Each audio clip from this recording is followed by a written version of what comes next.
It is astounding how significantly one idea can shape a society and its policies. Consider this one.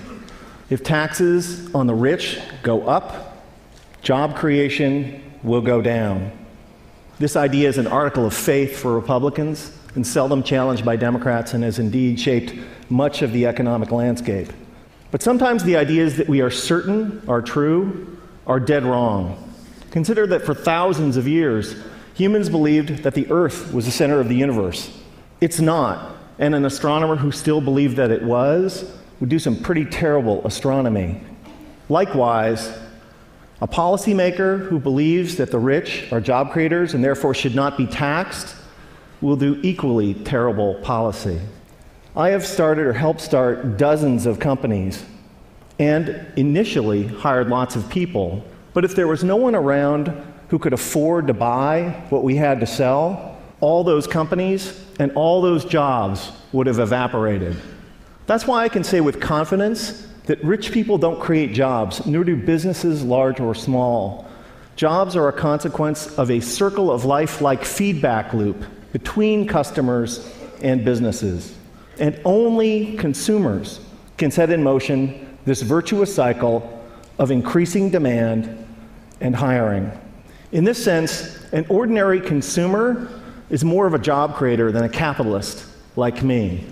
That's why when business people take credit for creating jobs, it's a little bit like squirrels taking credit for creating evolution.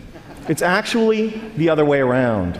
Anyone who's ever run a business knows that hiring more people is a course of last resort for capitalists. It's what we do if and only if rising consumer demand requires it.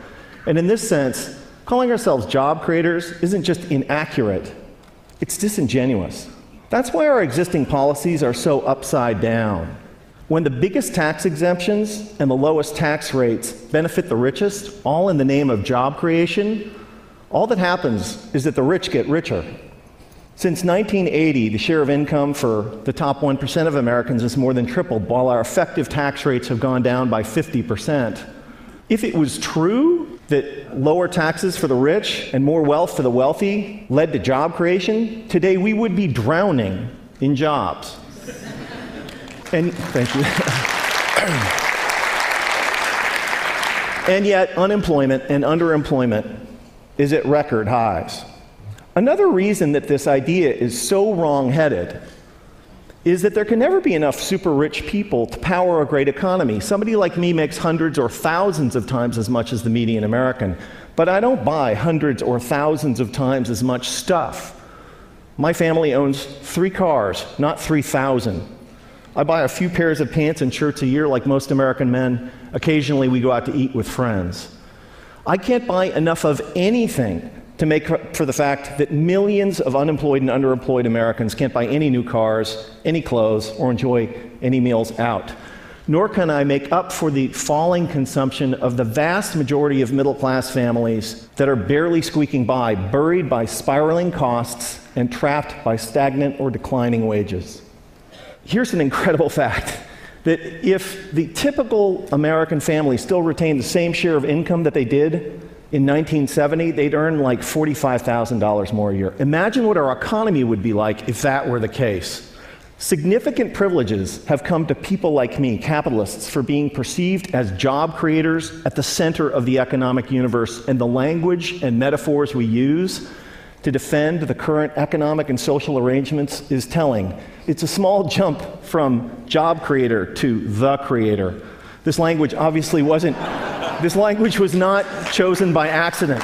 And it's only honest to admit that when somebody like me calls themselves a job creator, we're not just describing how the economy works, but more particularly, we're making a claim on status and privileges that we deserve. Speaking of special privileges, the extraordinary differential between the 15% tax rate that capitalists pay on carried interest, dividends, and capital gains, and the 35% top marginal rate on work that ordinary Americans pay, is kind of hard to justify without a touch of deification. We've had it backwards for the last 30 years. Rich people like me don't create jobs. Jobs are a consequence of an ecosystemic feedback loop between customers, and businesses. And when the middle class thrives, businesses grow and hire, and owners profit. That's why taxing the rich to pay for investments that benefit all is such a fantastic deal for the middle class and the rich. So, ladies and gentlemen, here's an idea worth spreading. In a capitalist economy, the true job creators are middle-class consumers. And taxing the rich to make investments that make the middle class grow and thrive is the single shrewdest thing we can do for the middle class, for the poor, and for the rich. Thank you.